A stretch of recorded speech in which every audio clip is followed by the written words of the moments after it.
On les appelle en France les intermittents du spectacle. Ils sont l'un des piliers du rayonnement de la culture française. Sont-ils des privilégiés? Faut-il revoir leur régime particulier? On en parle dans le Grand Angle ce dimanche.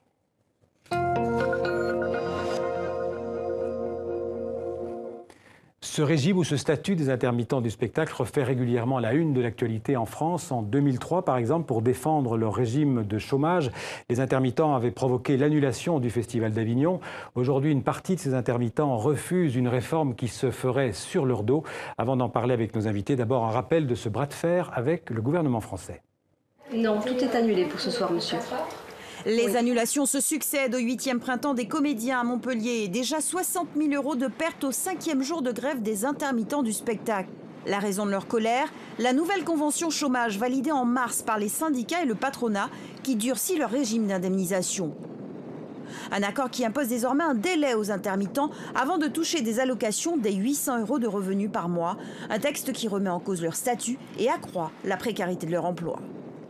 On n'est pas des profiteurs du système. Moi, je travaille toute l'année à chercher du travail, à aller de droite à gauche, faire des ateliers dans des petits villages, dans des petites villes, dans des collèges, des écoles, des centres sociaux, des spectacles en décentralisé dans des petites villes pour amener la culture partout.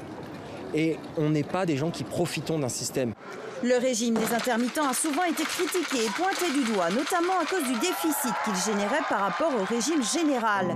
La Cour des comptes l'a estimé à 1 milliard d'euros, un chiffre aujourd'hui contesté par l'UNEDIC qui évalue le surcoût de l'intermittence à 320 millions d'euros. Il faut vraiment qu'un gouvernement de progrès reprenne la main, en quelque sorte, sur le sujet et trouve les solutions. On ne peut pas laisser de choses en l'état. Pour éviter les annulations de spectacles comme en 2003 et écarter tout risque sur des festivals majeurs comme Avignon, le gouvernement a donc nommé ce samedi un médiateur pour ouvrir le dialogue avec toutes les parties concernées. Alors on va parler du rôle de ce médiateur dans un instant avec nos deux invités. Donc avec nous en plateau, Soria Ossini, bonsoir. Bonsoir. Vous êtes porte-parole de la coordination des intermittents et des précaires. Vous êtes directrice de production dans l'audiovisuel. Oui. En face de vous, Greg Germain, bonsoir. Bonsoir. Alors vous êtes président du festival Off d'Avignon. Vous avez à peu près tout fait dans le métier. Vous avez été, et vous êtes toujours acteur de cinéma, de séries télé. Vous avez été metteur en scène, réalisateur de télévision aussi. Vous avez aussi fait beaucoup de doublage. Et au passage, vous êtes très engagé pour la reconnaissance des acteurs, comme on dit, issus de la diversité. Vous êtes vous-même né en Guadeloupe. Alors en deux mots, d'abord, chacun votre point de vue sur ce conflit des intermittents. On va commencer par vous, Soria Ossini. Comment vous présenteriez ce conflit des intermittents à quelqu'un qui ne connaît rien à ce qui se passe en France dans le domaine de la culture? C'est un mouvement social de défense justement des droits sociaux qui sont attachés à la discontinuité de l'emploi. Ouais. Pour ce qui concerne les travailleurs salariés. Discontinuité d'emploi parce que par définition c'est précaire le travail dans le spectacle. Là, en l'occurrence, on a un nouvel accord qui est pire que 2003, qui est reconduit avec des droits encore plus attaqués pour les salariés les plus précaires et notamment une vraie volonté de durcir les droits des intermittents, des intérimaires, des salariés les plus précaires et de l'ensemble des chômeurs. Donc ce mouvement de contestation, il s'adresse en ce moment au gouvernement, après avoir contesté très fortement cet accord auprès des partenaires sociaux qui sont responsables de cet accord. Greg Germain, votre sentiment, votre position sur ce conflit? Il est absolument le même que celui de Soria. Il faut bien le dire, c'est malgré tout un statut. Je ne crois pas que ce soit un régime. C'est plutôt bien un statut, pour moi en tout cas. Les mots ne sont pas très importants, c'est un régime particulier. Oui, c'est ça, c'est un régime particulier. C'est un régime spécifique d'indemnisation à l'assurance chômage. On fait partie de la solidarité interprofessionnelle. On ne va pas se battre sur les mots. On ne veut pas de statut. C'est pour ça qu'il n'y a pas de privilège. Non, mais personne n'a parlé de privilège. C'est nécessaire dans un pays qui se prétend un pays qui fait de la culture et qui en est un, c'est nécessaire qu'il y ait l'intermittence. Maintenant, le débat technique ne me convient pas trop. Effectivement, le MEDEF a souhaité supprimer ce régime. Le MEDEF, c'est-à-dire le patronat français. Le patronat a souhaité supprimer ce régime au mois de février. Le gouvernement a fait venir des partenaires sociaux. Les partenaires sociaux n'ont pas tenu compte de toutes les préconisations que les coordinations avait faite. D'accord. Donc pour vous, les intermittents du spectacle en France ne coûtent pas trop cher à l'État? Je ne crois pas que cela soit un problème d'argent. Je pense que c'est un problème philosophique. Nous sommes dans un pays qui a une certaine culture, dont la culture rayonne sur le monde. Ça coûte de l'argent, peut-être, mais ça ne coûte pas tant que ça, et surtout ça en rapporte aussi. Donc je crois que c'est plus de se dire, non pas est-ce que ça doit exister, mais est-ce que les malheureuses personnes qui font ce travail continueront à être aussi précaires qu'elles le sont, ou encore plus qu'aujourd'hui. Quand on accuse les intermittents de coûter 1 milliard, de créer un déficit d'1 milliard d'euros. Vous avez constaté que, donc, comme c'est de l'ordre d'un régime lié à l'assurance chômage, on est dans une caisse générale d'assurance chômage, dans un système interprofessionnel. On veut absolument rester dans ce cadre-là. Il y a des annexes spécifiques qui étaient non parfaites, mais adaptées aux pratiques d'emploi. Le régime général pour l'emploi stable, le régime intermittent pour l'emploi intermittent. Un chômeur du régime général ne coûte pas plus cher qu'un chômeur du régime intermittent. On sait très bien aujourd'hui, il y a des études qui ont été faites, il y a des chiffres qui sont sortis. La Cour des comptes donc a été retoquée un peu par l'UNEDIC, mais que l'UNEDIC nous explique un peu plus sa gestion. L'organisme qui s'occupe du de chômage. L'assurance chômage, absolument. On demande que les droits sociaux soient adaptés à la pratique de l'emploi. Donc il n'y a aucun scandale, si ce n'est qu'aujourd'hui, un chômeur sur deux, plus d'un chômeur sur deux n'est pas indemnisé en France. Certes, la mobilisation, aujourd'hui, la mise en lumière est mise sur les intermittents qui prennent la parole et qui sont très mobilisés. Mais ce mouvement concerne autant les chômeurs, les travailleurs précaires, les intérimaires qui se font extrêmement attaquer.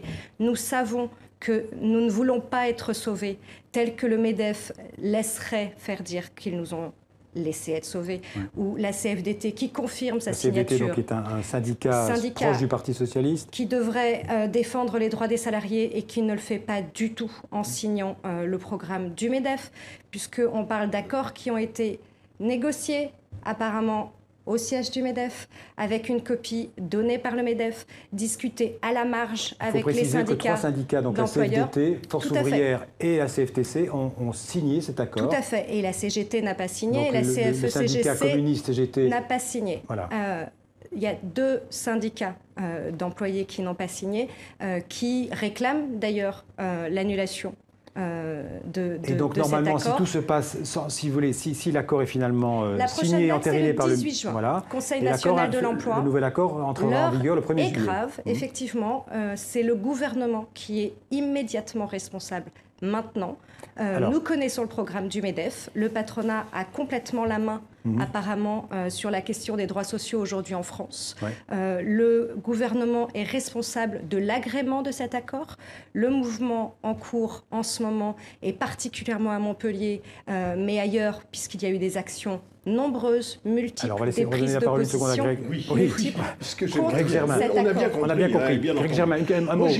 Attendez, un mot. Vous êtes d'accord, si j'ai bien compris, sur le principe de cette mobilisation des intermittents, mais ce que vous redoutez, c'est le moment choisi. Oui, bien entendu, mais le moment ne peut pas être autrement, puisque l'accord a été signé il n'y a pas très longtemps et doit être signé le 18 juin. Enfin, il menace pas mal de festivals. Il menace pas mal de festivals. Alors, bon, moi, mon souci là-dedans, j'ai 2 soucis. Ce sont les compagnies et les publics. Alors, bien entendu, on va me dire, oui, mais les compagnies et les publics, ça ne veut rien dire parce que, etc., le régime est menacé. Certes. Mon problème aujourd'hui, le Festival Off d'Avignon, qui est un rassemblement culturel, ça n'est pas un festival. Je veux dire, les compagnies 1307 qui viennent au Festival Off parce que, justement, elles peuvent aujourd'hui encore bénéficier, si je puis dire, du régime de l'intermittence. Il faut bien le dire. Si les compagnies sont là, c'est parce qu'elles ont les moyens de le faire. S'il n'y avait pas ce système d'intermittence, il n'y aurait pas toutes ces compagnies. Ce que je veux dire, c'est qu'il y aurait beaucoup moins de culture dans notre pays. 1307 compagnies qui vont jouer tous les jours. Ces compagnies-là, elles payent pour jouer. Que feront-elles? Est-ce qu'elles vont décider de ne pas jouer pour être solidaires? Ou est-ce qu'elles vont décider malgré tout de faire ce que nous avions fait en 2003? Je vous rappelle qu'il y a eu des mouvements sociaux aussi en 2003. Oui, je l'ai précisé tout à l'heure, le festival d'Avignon avait été annulé. Le festival d'Avignon, mais pas le Off. Le Off a continué à jouer parce que les compagnies, Vous savez, il va y avoir 150 compagnies étrangères, 17 compagnies qui viennent d'outre-mer, qui ont traversé la mer, qui, elles, souvent ne bénéficient pas du régime de l'intermittence. Comment on fait alors pour concilier le travail de ces compagnies et les droits des intermittents? C'est ce que je suis venu demander. Les petites compagnies, en l'occurrence, sont directement concernées. Ce nouvel accord fragilise encore plus le travail elle ne devrait pas des jouer. petites compagnies, le travail des petites compagnies, des petites sociétés. D'accord, mais répondez-moi, elle ne devrait pas jouer, donc. Elle devrait dire non, on ne joue pas. Il y a une colère et une détermination qui est très forte. Que devrait-elle faire? Ne pas jouer. C'est ça que je demande, moi, puisqu'il y a une certaine solidarité qui s'exerce dans notre métier. La solidarité est fondamentale. Oui. Qu'on en parle, c'est fondamental. Moi, je vous demande qu'est-ce qui peut être fait aujourd'hui, alors que toutes les actions ont été entreprises. Le gouvernement vient de nommer un médiateur. Est-ce que vous espérez que ce médiateur empêchera justement, parviendra à trouver une solution pour éviter que les festivals, tous les deux? La solution, elle est dans les mains de M. Valls. Il s'en est rendu compte. C'est le Premier ministre français. Tout à fait. M. Valls, qui est responsable du gouvernement, et qui est donc responsable de la signature, si jamais il décide de laisser M. Rebsamen, donc en charge du dossier, ministre du Travail, qui est le ministre du Travail et du Dialogue social. Donc je ne sais pas ce que M. Gilles pourra apporter de plus dans la discussion dans l'immédiat. Il connaît très bien le dossier.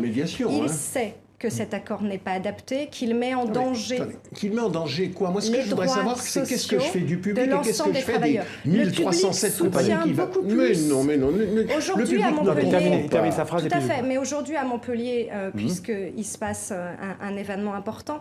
À Montpellier, il y a un festival qui est menacé, il y a des spectacles qui ont été annulés. Il y a des grèves qui sont votées tous les jours, depuis le 3 juin. De jour en jour. La réponse des équipes, donc on parle du droit de la grève, qui est difficile, qui est important, qui se respectent d'abord. Donc je ne parlerai pas en leur nom. Par contre, oui, je suis totalement solidaire de cette prise de conscience. Mais je vais poser ma question autrement. Est-ce que le médiateur, pour vous, peut sauver la situation et donc peut sauver à la fois le statut des intermittents et les festivals? Il y a déjà un ministre qui est responsable de la question. C'est lui qui est censé être médiateur ou qui, en tout cas, devrait prendre position plus clairement en refusant d'agréer cet accord que tout le monde rejette. C'est la seule demande. Alors, Monsieur Gilles ne pourra rien apporter de plus, si ce n'est ramener le MEDEF à la table des négociations avec nos propositions. Greg Germain, allez-y. Merci beaucoup. Je trouve que le gouvernement a eu raison de nommer ce médiateur. Il faut voir ce que ce médiateur va faire et va dire. Je t'en presse. Vous parlez du printemps des comédiens. Le conseil d'administration du printemps des comédiens, réuni en urgence pour étudier les dégâts juridiques, financiers et humains du mouvement qui empêche le festival de vivre, demande solennellement la reprise du travail afin de sauver le festival tant qu'il est encore temps. Absolument. Et je crois que le mouvement demande aujourd'hui solennellement au gouvernement de refuser l'agrément de cet accord qui précarise un peu plus, qui nous attaque fortement. Qu'est-ce que nous ferons? C'est ce que je vous pose comme question. Moi, je vous dis ce que nous allons faire. Pardon, deux choses. C'est que le OFF, pardonnez-moi, vous permettez, madame, laissez-moi parler. Le festival OFF est un festival autofinancé. Personnellement, je suis un président bénévole. Nous sommes comme des prestataires de services. Les compagnies nous ont donné de l'argent pour faire un programme et pour leur rendre certains services. Le festival OFF, en tout cas, l'Avignon Festival et compagnie que je préside sera ouvert. Ça, c'est évident. Même s'il n'y a qu'une compagnie qui décide de jouer, nous serons là pour elle. Même s'il y a un spectateur qui décide de venir, nous serons là pour lui.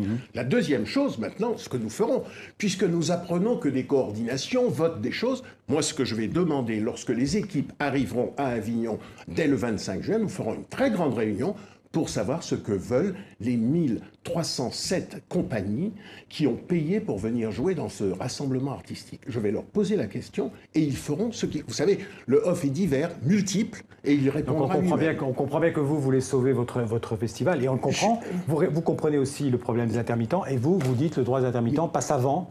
C'est prioritaire. Alors, ce n'est pas le droit des intermittents qui passe avant, c'est qu'à un moment donné, il y a des droits sociaux qui sont fortement attaqués. Donc, qu'est-ce qu'on peut faire? Détruit ceux qui ont déjà... Que font ces gens qui ont mis... Non, si vous devez vous inquiéter, on ne vous mettra pas d'accord, vous allez continuer votre débat. Mais évidemment que nous demandons au gouvernement de revoir sa position, bien entendu. Mais s'il ne devait pas la revoir, qu'est-ce que nous faisons? Nous disons aux compagnies qui veulent venir de ne pas venir. Oui, merci à tous les deux. Merci à tous les deux. Merci le temps. Voilà, Greg Germain, merci. Soria Ossini, merci. On suivra bien sûr ce dossier des intermittences sur TV5 Monde. Merci à tous les deux d'avoir participé à ce mini-débat. On va passer à la culture.